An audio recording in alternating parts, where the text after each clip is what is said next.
ये मुद्दे जो है तो महानगर पालिका से जुड़े हुए मुद्दे हैं। यहां पर जो नगर सेवक है, जब नामांतरण हो रहा था, जो माजी नगर सेवक थे, उन्होंने कितना विरोध दर्ज कराया बताइए। आज क्या यही काम नगर सेवकों का है कि एक बार जिंदगी में जो है तो नगर सेवक बनना है 5 साल, उसमें सिर्फ अय्याशिया करना है, एक बंगले से दूसरा बंगला लेना है, एक गाड़ी से दूसरी गाड़ी लेना है, जो काम करना हो रहा है रोड के कंस्ट्रक्शन, नालियों के कंस्ट्रक्शन, इसके अंदर कमीशन खोरी करना है? क्या यही काम जो है तो नगर सेवकों के रह चुके हैं? नहीं, ये सब रुकना चाहिए, बंद होना चाहिए। इसलिए एसडीपीआई को महानगर पालिका के अंदर मौका मिलना है, जनता के हक में मौका मिलना है। एक नए औरंगाबाद देखने के वास्ते एसडीपीआई को महानगर पालिका के अंदर मौका मिलना है। ये हमारी बात है। हम जनता से अपील करते हैं कि जहां पर भी, जो वार्ड के अंदर भी एसडीपीआई का कैंडिडेट है, आप सबको रिजेक्ट करना, सिर्फ एसडीपीआई के पीछे जाना। एसडीपीआई का हक है, सैयद कलीम का हक नहीं है। सैयद कलीम आज है, कल नहीं है। समीर शाह आज है, कल नहीं है। एसडीपीआई ये शख्सियतों के ऊपर नहीं है, ये हमेशा रहने वाली पार्टी है और ये पार्टी का हक है इनको जो है तो सियासी तौर पर मजबूत करना, सियासी तौर पर आगे बढ़ाना। क्योंकि पिछले 12 साल के अंदर एसडीपीआई ने औरंगाबाद में इतने बड़े बड़े काम किए जहां पर बड़ी बड़ी पॉलिटिकल पार्टियां वो काम नहीं कर सकी। वो लोग जो है तो बड़े बड़े मुद्दों के अंदर सिर्फ खामोशी अख्तियार करेंगे। वो खामोशी से बाहर निकलकर एसडीपीआई ने ऐसे मुद्दों के अंदर काम किया और जनता को बताया कि हम वाकई में सच्चे जो है तो जनता के जो है तो खिदमतगार बन सकते हैं करके ये एसडीपीआई ने बताया है। इसलिए एसडीपीआई को महानगर पालिका के अंदर ये बारी जरूर भेजना है। कितने सीटें लड़ने वाले हैं?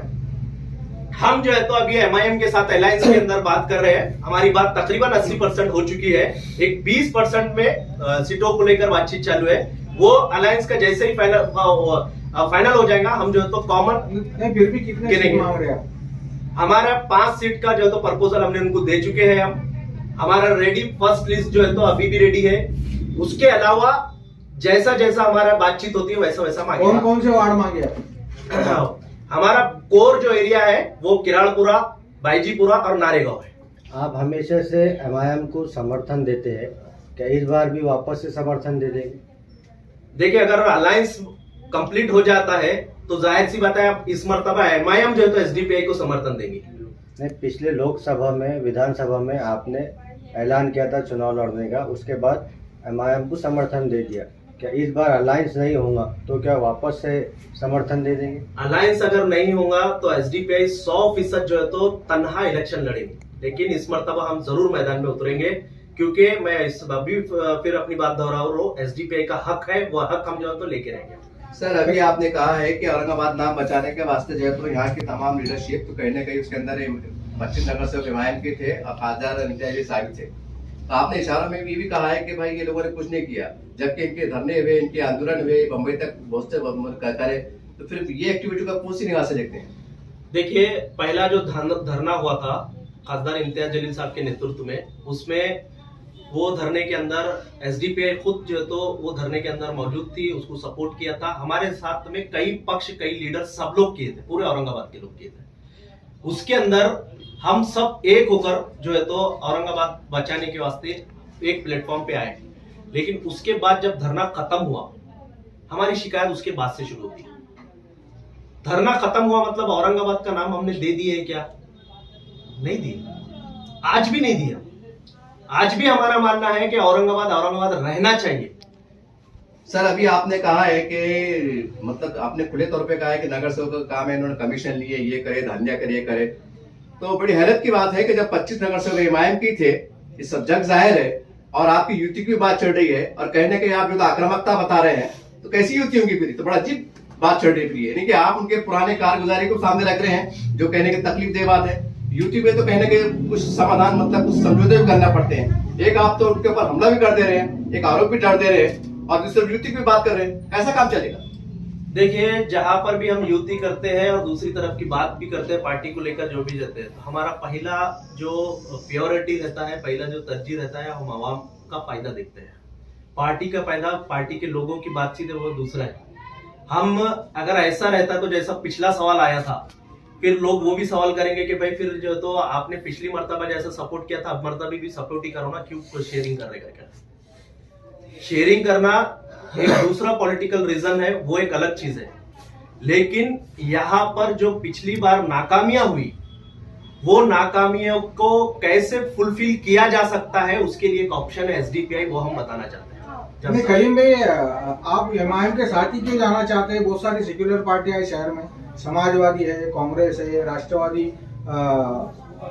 एनसीपी है, उनके साथ क्यों नहीं? जी, हम हर सेकुलर पार्टी के साथ जाने के लिए तैयार है। अभी भी हमारा खुला स्टैंड है। सिर्फ शिवसेना और बीजेपी, दोनों शिवसेना एक बीजेपी, इनके साथ हम कतई नहीं जाएंगे कोई भी हालत में। ये हमारा ओपन स्टैंड है। कांग्रेस, दूसरा, कांग्रेस हो, राष्ट्रवादी हो, ये इनसे हमारे बहुत इख्तलाफात है, सब कुछ है, लेकिन इसके बाद भी हम जाने के लिए उनके साथ रेडी है। सिर्फ जो फांसीवादी सोचे हैं उनको सत्ता से दूर रखने की हिकमत के साथ में, लेकिन उसके साथ जाने के लिए हमारी जो कंडीशन है, हमारी जो सोच है, हमारे जो उसूल और ज़ाब्ते हैं, उसको हम सौदा भी नहीं करेंगे। ये हमारा जो चीज है, उसके अंदर हमारी बातचीत बहुत सारे पार्टियों के साथ में हुई। प्रकाश अंबेडकर साहब के साथ में हमारे प्रदेश अध्यक्ष साहब ने 2 मरतबा डायरेक्ट सिटिंग किया है, लेके बात करके। आप पार्टी के साथ में हमारी बातचीत हुई है, और क्या बोलते हैं, कांग्रेस वालों के साथ में हमारी बातचीत हुई है, एनसीपी वालों के साथ में एमआईएम में इम्तियाज भाई से हुई क्या? एमआईएम में इम्तियाज साहब से हुई? इम्तियाज साहब से भी बात देके हमने हमारा सारा डिटेल उनके साथ पास पहुंचा दिया। वो उन्होंने बोला है कि हम आपस में चर्चा करके आपको कॉल करके जो तो डिफाइन करेंगे, या बुलाकर वापस हम एक मीटिंग करते करके बोला। विधानसभा में आपने इम्तियाज जलील को मदद कर रहे थे, तो आपके क्या उम्मीद रख सकते थे इम्तियाज साहब से? अभी तक तो उनका 80% हमारा पॉजिटिव उम्मीद है। उम्मीद है कि जो है तो एसडीपीआई और एमआईएम औरंगाबाद महानगर पालिका में साथ में इलेक्शन लड़ेगी, और उम्मीद ये है कि बहुत अच्छी तरीके से ये अलायंस हो जाएगा। नहीं, आपने अभी कहा है कि हमारा विरोध जो है औरंगाबाद नामांतर को है, फिर जो बदला हुआ नाम है वो रेलवे स्टेशन पे क्यों चाहिए आपको? देखिए, दोनों अलग अलग मुद्दे हैं। हम पहले नामांतरण का विरोध करते रहे थे, कर रहे हैं, आगे भी करेंगे। दूसरा एक मुद्दा है उर्दू का। उर्दू ये भारत की लैंग्वेज है, संविधान ने इसको जगह दिया है, और रेलवे के कानून के अंदर भी उर्दू को जो है तो स्पेस है, इसको उर्दू को जगह दिया हुआ है। ये उर्दू जो है तो एक निगेटिव सोच के साथ में उर्दू को देखने वाला लोग कभी भी हिंदुस्तानी नहीं हो सकता, ना ही वो हुब्बे वतन हो सकता है। उर्दू जो है तो भारत की देश की जो है तो आजादी दिलाने के अंदर भी एक बहुत बड़ा रोल करने वाली लैंग्वेज है। ये उर्दू ने जो है तो आजादी के अंदर बड़े बड़े क्रांतिकारी पैदा किए। अंग्रेजों के खिलाफ जंगे आजादी के अंदर उर्दू हिलाल पेपर है मौलाना अबुल कलाम आजाद का, इसका बहुत बड़ा रोल है। तो ये उर्दू भारत की जबान है, इसका विरोध किसी लेवल पे जायज नहीं है।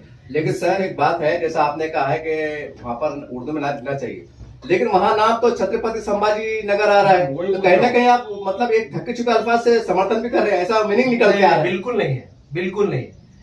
मैं आपसे यही पूछना चाहता हूं कि नाम तो बदल दिए हैं आपने, गवर्नमेंट पावर के अंदर लाके कैसा ना कैसा जो है तो झूठा इतिहास बताकर ये करके सब कर, आप क्या उर्दू भी मिटा देंगे? मेरा ये सवाल है। यानी कि कड़वे गुट पे वो नाम आना उर्दू में आना चाहिए, ये बोलना चाह रहे हैं। वो नाम से क्या मुराद है भाई? छत्रपति संभाजी नगर, छत्रपति संभाजी नगर को नाम को क्यों विरोध है आपका? संभाजी नगर का जो विरोध है, हमारा विरोध साफ है कि उसके पीछे ये नामांतरण करने के वास्ते झूठा इतिहास का सहारा लिया गया, मैंने बता दिया, झूठा प्रोपेगेंडा किया गया, इसको लिए हमारा विरोध है। ठीक।